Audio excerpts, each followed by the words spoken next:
अस्सलाम वालेकुम students. Okay students, हम 10th क्लास की बायोलॉजी के chapter number 5 that is reproduction उसको डिस्कस कर रहे थे। प्रीवियस वीडियो में हमने नया टॉपिक स्टार्ट किया था that was sexual reproduction in plants. हमने ये देखा कि किस तरह से सेक्सुअली प्लांट्स रिप्रोड्यूस करते हैं। उसमें हमने सेक्सुअल रिप्रोडक्शन की डेफिनेशन को पढ़ा। उसके बाद हमने प्लांट्स के 2 ग्रुप्स को पढ़ा जो कि सेक्सुअली रिप्रोड्यूस करते हैं। उसके बाद हमने इस वीडियो में ऑल्टरनेशन ऑफ जनरेशंस को पढ़ा, किस तरह से स्पोरोफाइट और गैमेटोफाइट जनरेशंस एक दूसरे के साथ ऑल्टरनेट करती हैं। तो ये सारी चीजें हमने अपनी प्रीवियस वीडियो में पढ़ी। अगर आपने वो वीडियो नहीं देखी तो उस वीडियो का लिंक मैं ऊपर आई के बटन पे शो कर रही हूँ, अब वहां पे जाके इस वीडियो को देख सकते हैं। आज का टॉपिक हम स्टार्ट करें that is sexual reproduction in flowering plants. आज हम देखेंगे किस तरह से फ्लावरिंग प्लांट्स जो होते हैं, जो सीडेड प्लांट्स होते हैं, किस तरह से सेक्सुअली रिप्रोड्यूस करते हैं। इसमें फ्लावर का स्ट्रक्चर देखेंगे, इसका पूरा लाइफ साइकिल भी देखेंगे। ओके, सबसे पहले अगर हम देखें फ्लावर क्या है, flower is the reproductive structure. Flower क्या है, एक रिप्रोडक्टिव स्ट्रक्चर है, मतलब कि इसमें रिप्रोडक्शन होती है। Flower components are arranged in whorls. Whorls कहते हैं घेरों को। जो फ्लावर्स के कंपोनेंट्स होते हैं, हम कह सकते हैं फ्लावर्स के जो पार्ट्स होते हैं वो घेरों में अरेंज हुए होते हैं और हर घेरे को एक स्पेसिफिक नाम दिया जाता है, उसका अपना एक स्पेसिफिक फंक्शन है। अगर हम देखें फ्लावर को तो फ्लावर के टोटल 4 वर्ल्स आते हैं। तो 4 वर्ल्स में से जो पहले 2 वर्ल्स होते हैं, पहले 2 घेरे होते हैं, वो नॉन रिप्रोडक्टिव होते हैं और जो अंदर वाले 2 वर्ल्स होते हैं वो क्या है, रिप्रोडक्टिव है। अब नॉन रिप्रोडक्टिव वर्ल्स कौन से हैं और रिप्रोडक्टिव वर्ल्स कौन से हैं, अब हम इन दोनों को डिटेल से डिस्कस करेंगे, इनका लाइफ साइकिल भी देखेंगे। ओके स्टूडेंट्स, तो सबसे पहले अगर हम देखें स्ट्रक्चर ऑफ अ फ्लावर, एक फ्लावर का क्या स्ट्रक्चर होता है, कि जैसे कि आपको नजर आ रहा है फ्लावर का वो हिस्सा जो कि स्टेम के साथ जुड़ा हुआ होता है, डंडी होती है उसकी, उसको हम क्या कहते हैं, पेडिसल। ये तो फ्लावर का सबसे पहला पार्ट आ गया कि फ्लावर ने किस पार्ट के थ्रू एक स्टेम के साथ जुड़ना है। उसके बाद आप देखो कि फ्लावर के बाहर सबसे पहला जो वर्ल होता है वो क्या होता है, ग्रीन पेटल्स, ग्रीन लीव्स होते हैं। उन ग्रीन लीव्स को हम क्या कहते हैं, सेपल्स कहते हैं। ये क्या करते हैं, ये फ्लावर को प्रोटेक्ट करते हैं। ये फ्लावर का सबसे आउटर वर्ल है, आउटर पार्ट है, जो कि क्या है, नॉन रिप्रोडक्टिव है। ओके, सेपल्स के बाद जो सेकंड वर्ल इसका आता है वो होती है फ्लावर की पत्तियां, जिसे हम क्या कहते हैं, पेटल्स। क्या कहते हैं, ये पेटल्स इन्हें कहते हैं। और क्या होती है, कलरफुल होती है, ब्राइटली कलर्ड होती हैं, ताकि इंसेक्ट्स और दूसरे जो एनिमल्स हैं वो इनकी तरफ अट्रैक्ट हो और पॉलिनेशन हो सके। ओके, ये तो हो गए पहले 2 वर्ड, सेपल्स और पेटल्स। ये क्या है, नॉन रिप्रोडक्टिव है। इनका काम क्या है, इनका काम सिर्फ यही है कि इन्होंने रिप्रोडक्टिव वर्ल्स को प्रोटेक्ट करना है। उसके बाद हम थर्ड वर्ल्ड देखते हैं जो कि क्या है, हमारे पास स्टेमन है। स्टेमन क्या है, ये मेल रिप्रोडक्टिव सिस्टम है फ्लावर का। ठीक है, इसमें क्या होता है, इसमें पोलन ग्रेन्स बनते हैं। आपको यहाँ पे नजर आ रहा है स्टेमन का सबसे जो ऊपर वाला पार्ट है, इसको हम क्या कहते हैं, एंथर। एंथर के अंदर छोटे छोटे ग्रेन्स होते हैं जिन्हें हम क्या कहते हैं, पोलन ग्रेन्स। और ये एंथर जिस डंडी के साथ फ्लावर से जुड़ा हुआ है उसको हम क्या कहेंगे, फिलामेंट। और इस पूरे पोर्शन को हम क्या कहेंगे, मेल रिप्रोडक्टिव सिस्टम को स्टेमन। ओके, ये तो हो गया तीसरा वर्ल्ड। अब जो सबसे अंदर वाला वर्ल्ड है वो क्या है, हमारे पास फीमेल रिप्रोडक्टिव सिस्टम, जिसको हम क्या कहते हैं, कार्पन। इसका जो सबसे ऊपर वाला पोर्शन है ये क्या है, स्टिग्मा। स्टिग्मा वो पोर्शन है जहां पे आके पोलन ग्रेन्स अटैच होंगे और पोलन ग्रेन्स मूव करेंगे। स्टिग्मा के बाद जो इसका ट्यूब लाइक स्ट्रक्चर आता है इसको हम कहते हैं स्टाइल, जिसके अंदर से पोलन ग्रेन्स गुजर के ओवरी तक आते हैं। लास्ट पे इसका जो बेसल पोर्शन वो स्वोलन पोर्शन होता है, इसको हम क्या कहते हैं, ओवरी। और ओवरी के अंदर छोटे छोटे ग्रेन्स होते हैं, छोटे छोटे जो एक आप कह लो कि स्मॉल स्ट्रक्चर्स होते हैं, जिसको हम क्या कहेंगे, ओव्यूल। ओके, तो ये तो हमने इसके देख लिए 4 वर्ल्ड्स को। अभी एक दूसरे को किस तरह प्रोटेक्ट करते हैं, इनका काम क्या है, ये सारा अभी देखिए। दोबारा से इसको देखें, सबसे जो आउटर वर्ल्ड है वो क्या है, सेपल्स। सेकंड वर्ल्ड क्या है, पेटल्स। ये क्या है, नॉन रिप्रोडक्टिव है। थर्ड वर्ल्ड है स्टेमन और फोर्थ है कार्पन। लेकिन अब ये तो इनका कोई प्रॉपर नेम नहीं हुआ। एक फ्लावर के अंदर डिफरेंट जो है वो स्टेमन हो सकते हैं, ओवरीज हो सकती है। ठीक है, तो अब हम क्या करेंगे, जो सबसे आउटर वर्ल्ड है उसको एक स्पेसिफिक नेम दे देंगे दैट इज कैलिक्स। पेटल्स को क्या कहेंगे, कोरोला। जो थर्ड वर्ल्ड है स्टेमन इसका है, उसको हम क्या कहेंगे, एंड्रोशियम। और जो फोर्थ एंड लास्ट वर्ल्ड है एक फ्लावर का जो कि फीमेल रिप्रोडक्टिव सिस्टम है वो क्या है, गाइनेशियम। ओके, तो ये था फ्लावर का छोटा सा स्ट्रक्चर जिसमें हमने इसके 4 वॉल्स को देखा। अब हम देखेंगे life cycle of a flower कि किस तरह से एक फ्लावर से एक नया प्लांट बन जाता है। अब अगर हम life cycle of a flower को देखेंगे, फ्लावर का क्या लाइफ साइकिल होता है, अब हम इसको डिटेल से पढ़ेंगे, किस तरह से मेल रिप्रोडक्टिव सिस्टम अपना फंक्शन परफॉर्म करता है, किस तरह से स्पर्म्स बनते हैं, किस तरह से एग्स बनते हैं और फर्टिलाइजेशन होती है और एक नया प्लांट बन जाता है। ओके, सबसे पहले आप देखो कि मैंने यहाँ पे एक फ्लावर ड्रॉ किया हुआ है, इसका मेल और फीमेल पार्ट्स को ड्रॉ किया हुआ है। फीमेल पार्ट इसका क्या है, ओवरी, और मेल रिप्रोडक्टिव पार्ट क्या है, एंथर। अगर हम एंथर को थोड़ा सा इनलार्ज करके इसका क्रॉस सेक्शन ड्रॉ करें तो ये क्या है, एंथर के अंदर माइक्रोस्पोर मदर सेल्स होते हैं जो कि क्या है, डिप्लॉयड है। ठीक है, एंथर के अंदर क्या है, माइक्रोस्पोर मदर सेल्स हैं जो कि डिप्लॉयड है। अब इस एंथर में मियोसिस होगी और उस मियोसिस के नतीजे में माइक्रोस्पोर्स रिलीज होंगे जो कि क्या है, हैप्लॉइड है, 1n। ओके, अब इन हैप्लॉइड जो होते हैं माइक्रोस्पोर, इसके अंदर फर्दर 2 डिविजन्स होती हैं सेल की।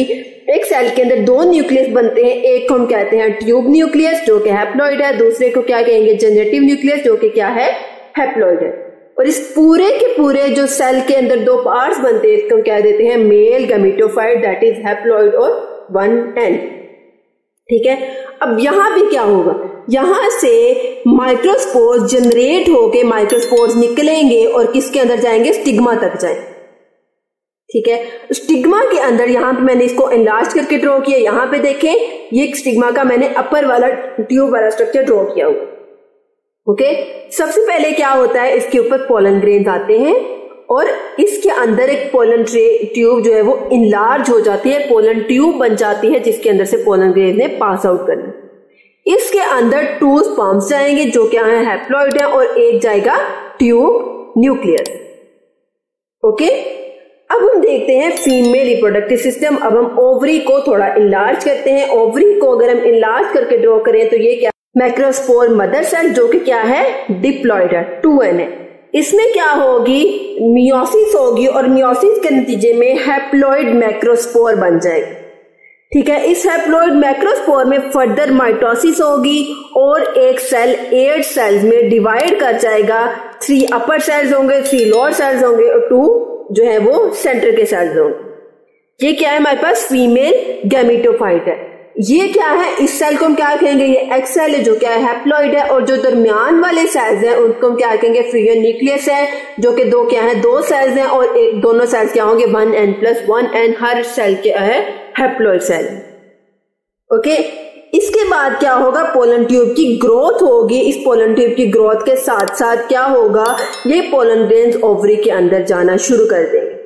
इस प्रोसेस को हम क्या कहेंगे, डबल फर्टिलाइजेशन। किस तरह से इसको डबल फर्टिलाइजेशन कहेंगे कि इसमें एक ही प्रोसेस में 2 ऑर्गेनिजम्स बनते हैं। अब यहाँ पे इसके बाद क्या होगा, ये जो ओवरी का जो ये वाला बेसल पोर्शन है, यहाँ पे एक होल क्रिएट होगा, एक वॉल बनेगी जिससे हम क्या कहेंगे, माइक्रोपाइल। इस माइक्रोपाइल के थ्रू स्पर्म्स जो हैं वो ओवरी के अंदर एंटर होंगे। जब स्पर्म्स ओवरी के अंदर एंटर होंगे, इसके साथ आके अटैच करेंगे, एक स्पर्म क्या करेगा, इस फ्यूजन न्यूक्लियस के साथ आके अटैच करेगा, इसको क्या कर देगा, 3n बना देगा, और एक स्पर्म इस एग के साथ आके अटैच करेगा, उसको क्या बना देगा, जाइगोट बन जाएगा जो कि क्या है, डिप्लॉइड। अब इस जाइगोट में फर्दर डेवलपमेंट होगी और ये जाइगोट जो है इस ओवरी की जो अंदर ओव्यूल है वो किसमें बन जाएंगे, एम्ब्रियो में, सॉरी सीड्स में कन्वर्ट हो जाएंगे और वो एम्ब्री बन जाएगा।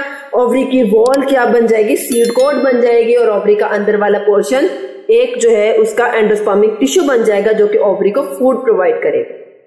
ओके, इस सीड की जर्मिनेशन होगी, पूरा प्रोसेस होगा और एक नया प्लांट बन जाएगा जो कि क्या होगा, स्पोरोफाइट जनरेशन होगा।